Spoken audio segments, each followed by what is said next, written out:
ನಮಸ್ಕಾರ. ವನಜಾ ಮಲೆನಾಡು ಬಂದಾಯಿತು. ಹೊಸ ವೀಡಿಯೋ ತಂದಾಯಿತು. ಬನ್ನಿ ಇವತ್ತು ಆಸೆ ಸೀರಿಯಲ್ಲು ಹೇಗೆ ಮೂವ್ ಆಗುತ್ತೆ, ಏನು ಸ್ಟೋರಿ ನೋಡೋಣ ಬನ್ನಿ. ಅದಕ್ಕೆ ಮುಂಚೆ ನೀವು ನನ್ನ ವೀಡಿಯೋಕ್ಕೆ ಸಬ್ಸ್ಕ್ರೈಬ್ ಮಾಡಿಲ್ಲ ಅಂದರೆ ದಯವಿಟ್ಟು ಸಬ್ಸ್ಕ್ರೈಬ್ ಮಾಡ್ಕೊಳ್ಳಿ, ಹಾಗೆ ಒಂದು ಲೈಕ್ ಕೊಡಿ. ಇವತ್ತು ಮನೋಜು 5 ಡಿಗ್ರಿ ಮನೋಜು ಪೂರ ದುಡ್ಡೆಲ್ಲ ಕಳ್ಕೊಂಡು ಪರದೇಸಿಯಾಗಿ ಬಂದಿದ್ದಾನೆ ಮನೆಗೆ. ಆದರೆ ಲಾಯರ್ಗೆ ಹೆಂಗಪ್ಪ, ಆ ಲಾಯರು ದುಡ್ಡು ಬಿಡ್ತಾ ಇಲ್ಲ, ದುಡ್ಡು ಬೇಕೇ ಬೇಕು ಅಂತ ಕೂತಿದ್ದಾಳೆ, ಇಲ್ಲಾಂದ್ರೆ ಕೋರ್ಟಿಗೆ ಬರಲ್ಲ ಅಂತ ಕೂತಿದ್ದಾಳೆ. ಹಾಗಾಗ್ಬಿಟ್ಟು ಇವನು ದುಡ್ಡಿಲ್ಲ, ಎಲ್ಲ ಬಂದಿದ್ದಾನೆ. ರಂಗನಾಥ ನಾನೇ ಬರ್ತೀನಿ ನಡಿಯಮ್ಮ ಕೋರ್ಟಿಗೆ ಅಂತಿದ್ದಾನೆ. ಇಲ್ಲ ಮಾಮ ನೀವು ಬೇಡ, ಅಲ್ಲೆಲ್ಲ ನೀವು ಬರುವಂಥ ಜಾಗ ಅಲ್ಲ, ನೀವು ಬೇಡ, ನಾನು ಅತ್ತೆ ಮನೋಜ್ ಹೋಗ್ತೀವಿ, ನೋಡೋಣ ಅಲ್ಲೇನಾರು ರಿಕ್ವೆಸ್ಟ್ ಮಾಡ್ಕೊಳ್ತೀವಿ. ಸೂರ್ಯ ಅವರು ಹುಡ್ಕೋಕ್ಕೆ ಹೋಗಿದಾರಲ್ಲ, ನೋಡೋಣ ಅವ್ರೇನಾರು ಹುಡ್ಕಿದ್ರೆ ಸಿಗ್ತಾನೆ ಏನೋ ನೋಡೋಣಂತೆ ಅಂತ ಹೇಳ್ಕೊಂಡು ದೇವಸ್ಥಾನದಲ್ಲಿ ಬೇರೆ ಫೋನ್ ಮಾಡ್ತಲೇ ಇದ್ದಾರೆ, ಹೂ ಬಂದಿಲ್ಲ ಅಂತ. ಎಲ್ಲಿ ತೊಗೊಂಡೋಗೋ ಹಾಕ್ಕೊಂಡಿದ್ದಾನೋ ಏನು ಕತೆಯೋ ಹುಡುಕಬೇಕು ಅಂತ ಹೇಳ್ತಾಯಿದ್ದಾರೆ. ಅಷ್ಟೊತ್ತಿಗೆ ಸೂರ್ಯಂಗೆ ಯಾರೋ ಫ್ರೆಂಡ್ ಸಿಗ್ತಾನೆ, ಅವನ ಕಡೆಯಿಂದ ಅವನು ಹೋಗ್ತಾನೆ, ಹೋಗಿ ಅಲ್ಲಿ ಹುಡುಕ್ತಾರೆ. ಆಮೇಲೆ ಅವನ ಕಡೆಯಿಂದ ಇನ್ನೊಬ್ಬ ಫ್ರೆಂಡ್ ಸಿಗ್ತಾನೆ, ಅವನು ಇಲ್ಲೆಲ್ಲೋ ಆಲದ ಮರದ ಹತ್ರ ನಿಲ್ಸ್ಕೊಂಡಿದ್ದಾನೆ ಅಂತ ಹೇಳ್ತಾರೆ. ಅಲ್ಲಿ ರೌಡಿಗಳನ್ನು ನಿಲ್ಲಿಸ್ಕೊಂಡು ರೌಡಿಗಳ ಜೊತೆ ಫೈಟಿಂಗ್ ಎಲ್ಲ ಆಗುತ್ತೆ ಸೂರ್ಯಂಗೆ. ಇವಳು ಇಲ್ಲಿ ಶಾಂತಿ ಮನೋಜಿಗೆ ಸಿಕ್ಕಾಬಟ್ಟೆ ಬೈದು ಗುದ್ದುತ್ತಾ ಇದ್ದಾಳೆ. ಎಲ್ಲ ಕಳ್ಕೊಂಡು ಬಂದು ನಿಂತಿದೆಯಲ್ಲ ಪರದೇಶಿ ನನ್ನ ಮಗನೇ ಅಂತೇಳಿ. ನಾನು ಅದಕ್ಕೆ ಅಪ್ಪ ನನಗೆ ಬೇಜಾರಾಗುತ್ತೆ, ನೀವೆಲ್ಲ ಹಿಂಗೆ ಅಂತೀರಾ ಅಂತಾನೆ. ಅಜ್ಜಿ ಕೂಡ ಬೈತಾಳೆ, ರಂಗನಾಥ ಬೇರೆ ಬೈತಾನೆ, ಎಲ್ಲರೂ ಬೈತಾರೆ. ಮೀನನ್ನು ಕೂಡ ನಿಮಗೇನು ಮಾನ ಮರ್ಯಾದೆ ಇಲ್ವೇನ್ರಿ ಅಂತಲೂ ಕೂಡ ಬೈತಾಳೆ. ಅದಕ್ಕೆ ಶಾಂತಿ ನನ್ನ ಮಗನಿಗೆ ಹಂಗೆಲ್ಲ ಅನ್ಬೇಡ ನೀನು ಅಂತಾಳೆ.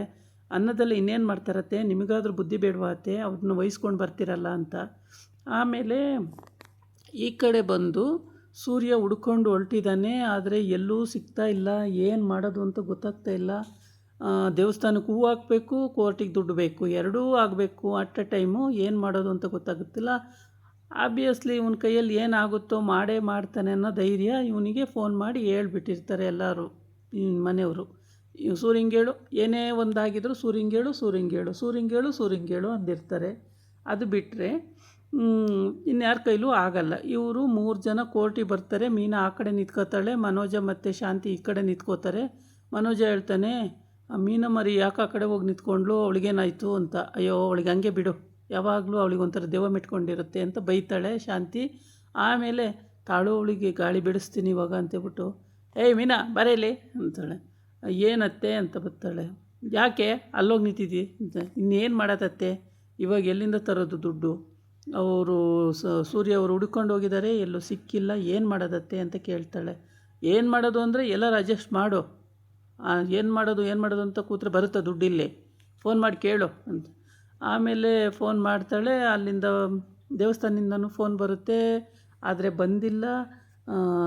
ದೇವಸ್ಥಾನಕ್ಕೆ ಹೂವೇ ತಲುಪಿಲ್ಲ, ಏನು ಕತೆ ಅನ್ನೋದು ಗೊತ್ತಾಗ್ತಿಲ್ಲ, ದುಡ್ಡು ಸಿಕ್ಕಿಲ್ಲ. ಆಮೇಲೆ ಲಾಯರ್ ಪಿ ಎ ಬಂದು ದುಡ್ಡು ಬೇಕಂತೆ ಮೇಡಮ್ ಅಂತ ಬಂದು ಕೇಳ್ತಾಳೆ. ಅದಕ್ಕೆ ಬರ್ತಾ ಇದೆ ದುಡ್ಡು, ಒಂದು 5,000 ಬರ್ತಾ ಇದೆ ಅಂತಾಳೆ. ಅಂದರೆ ಫೀಸ್ 5,000 ಅಂತ ಅಲ್ಲಿ ಲೆಕ್ಕ. ಆಮೇಲೆ ಮೀನಾ ಸುಮ್ಮನೆ ನಿಂತಿರ್ತಾಳೆ. ಆಮೇಲೆ ಎಲ್ಲಿಂದ ಬರ್ತಾಯಿದೆ ಮೇಡಮ್, ಬರುತ್ತೆ ಅಂತಾಳೆ. ಆಮೇಲೆ ಸರಿ ಹೆಂಗ್ ಸ್ವಾಮಿ ನಾವು ಲಾಯರು, ಕೊನೆಗೆ ಇವ್ರು ಕೊಡಲ್ಲ ಅಂತ ಗೊತ್ತಾಗಿ ಅವಳೇ ಬರ್ತಾಳೆ ಲಾಸ್ಟಲ್ಲಿ.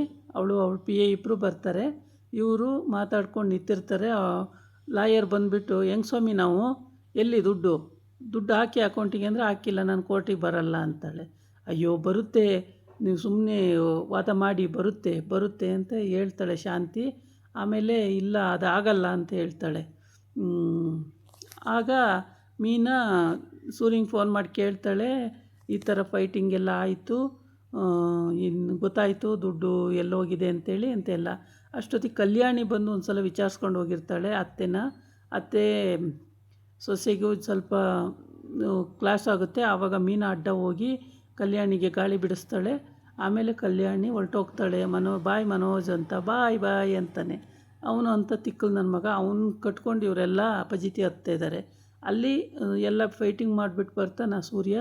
ಬಂದಾಗ ಹೇಳ್ತಾನೆ ಮೀನನ ಕೈಲಿ, ಮೀನಾ ಸುಮ್ಮನೆ ಬೇರೆಯವ್ರನ್ನ ಕಟ್ಕೊಂಡು ಇವನು ಇದೇ ಥರ ಫಜೀತಿ ಹತ್ತಕ್ಕಿನ್ನ ಕಲ್ಯಾಣಿ ಜೊತೆನೇ ಇದ್ಬಿಡ್ಲಿ ಬಿಡೆ ಅತ್ಲಾಗಿ ಅಂತ ಹೇಳ್ತಾನೆ. ರೋಹಿಣಿ ಜೊತೆನೇ ಇರಲಿ ಅಂತೇಳಿ. ಇಲ್ಲ ಮುಖ ನೋಡ್ತಾರೆ. ಆವಾಗ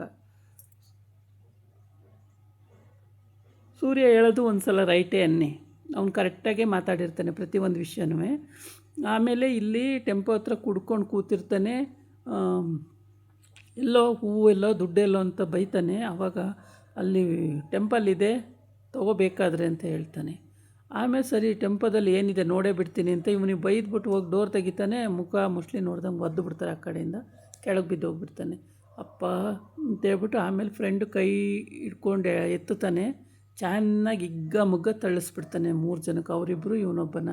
ಎಲ್ಲರಿಗೂ ಸಖತ್ತಾಗಿ ಹೊಡೆದಾಕಿ ಬಾಯಿ ಬಿಡಿಸಿ ದುಡ್ಡು ತಗೊಂಡು ಕೋರ್ಟಿಗೆ ಬರ್ತಾನೆ. ಕೋರ್ಟಿಗೆ ಬಂದ್ಬಿಟ್ಟು ಅಲ್ಲೇ ಹೇಳ್ತಾನೆ. ಆವಾಗ ಚೆನ್ನಾಗೇ ಹೊಡಿತಾನೆ. ಅಂದರೆ ಇವ್ರು ಗ್ರಾಚರ್ ಕಡಿಮೆ ಆಗಿ ಅವ್ನ ಕೈ ಸಿಗಾಕೋತಾರೆ ಅಂತ ಕಾಣುತ್ತೆ ಯಾವಾಗಲೂ. ಹಾಗಾಗಿ ಸಖತ್ತಾಗಿ ಒದೆ ಕೊಟ್ಬಿಡ್ತಾನೆ. ಒದೆ ಕೊಟ್ಟು ಬಾಯಿ ಬಿಡಿಸೋದಂತೂ ಬಿಡಲ್ಲ, ಸಖತ್ತಾಗಿ ಒದೆ ಕೊಟ್ಟು ಬಾಯಿ ಬಿಡಿಸ್ಬಿಡ್ತದೆ. ಆಮೇಲೆ ದುಡ್ಡು ಹಿಂಗೆ ಹೂ ಇಲ್ಲಿ ಇಂಥ ಇದೆ ಅಂತ ಹೂ ಕೊಟ್ಟು ದೇವಸ್ಥಾನಕ್ಕೆ ಆಮೇಲೆ ದುಡ್ಡು ತಗೊಂಡು ಕೋರ್ಟಿಗೆ ಬರ್ತಾನೆ. ಕೋರ್ಟಿಗೆ ಬಂದು ಲಾಯರಿಗೆ ದುಡ್ಡು ಕೊಟ್ಟ ಮೇಲೇ ಲಾಯರು ವಾದ ಮಾಡೋಕ್ಕೆ ಮುಂದಾಗೋದು. ಇದ್ಯಾಕೆ ಅಂದರೆ ಲಾಯರ್ ಮಾಡೋದೇ ಆ ಕೆಲಸ. ಅವ್ರ ಕೈಗೆ ದುಡ್ಡು ಕೊಟ್ಟಿಲ್ಲ ಅಂದರೆ ಅವರು ಅವತ್ತು ಕ್ಯಾನ್ಸಲ್ಲೇ ಮಾಡಿಬಿಡ್ತಾರೆ. ಹಾಗಾಗಿ ಲಾಯರ್ಗಳಿಗೆ ದುಡ್ಡು ಕೊಡದೆ ಹೋದರೆ ಏನು ಕೆಲಸನೂ ನಡೆಯಲ್ಲ, ಅಲ್ಲಿ ಹಿಯರಿಂಗೇ ನಡೆಯಲ್ಲ. ಹೇಳಬೇಕು ಅಂದರೆ ಅದು ಅನುಭವಕ್ಕೆ ಬಂದವರಿಗೆ ಮಾತ್ರ ಗೊತ್ತಿರುತ್ತೆ, ಎಲ್ಲರಿಗೂ ಗೊತ್ತಾಗಲ್ಲ. ಆಮೇಲೆ ಸೂರ್ಯ ಚೆನ್ನಾಗಿ ಕೊಟ್ಟು ಒದೆನ ಕೊಟ್ಟು ಅವ್ರನ್ನ ಮಂಗಿಸಿ ಎಲ್ಲ ಗೊತ್ತಾಗಿ ಬರ್ತಾನೆ. ಅಲ್ಲಿ ಮೀನಾ ಮತ್ತು ಸೂರ್ಯ ಮೀನಾ ಮನೋಜಿಗೆ ಬೈತಾ ಇರ್ತಾಳೆ. ನಿಮ್ಗೇನು ನಿಮಗೆ ಬುದ್ಧಿನೇ ಇಲ್ವಲ್ರಿ, ಇಷ್ಟು ವರ್ಷ ಆದರೂ ಬುದ್ಧಿ ಕಲೀಲಿಲ್ವಲ್ರಿ ನೀವು. ದೇವಸ್ಥಾನಕ್ಕೆ ಹೂವು ಇಲ್ಲ, ಇತ್ಲೆ ಕೋಟಿ ದುಡ್ಡು ಇಲ್ಲ ನಂಗೆ ಮಾಡಿಬಿಟ್ರಲ್ಲ, ಎಲ್ಲ ಹಿಂಗೆ ಬೈತೀರ, ನನಗೆ ಬೇಜಾರಾಗೋಗುತ್ತೆ. ಯಾವಾಗ ನೋಡಿದ್ರು ನನಗೆ ಬೈತೀರಾ ಅಂತ. ನಿಮಗೆ ಬೈದಲ್ಲ ಇನ್ನೇನು ಮಂಗಳಾರತಿ ಎತ್ತುತ್ತಾರೆ, ಸುಮ್ಮನೆ ಕುತ್ಕೊಳ್ರಿ ಸಾಕು. ನಿಮ್ಮಿಂದ ಎಷ್ಟು ಕಷ್ಟ, ನೀವೇನು ಅನ್ಕೂರು ಉಪಯೋಗಕ್ಕೆ ಇಲ್ಲ.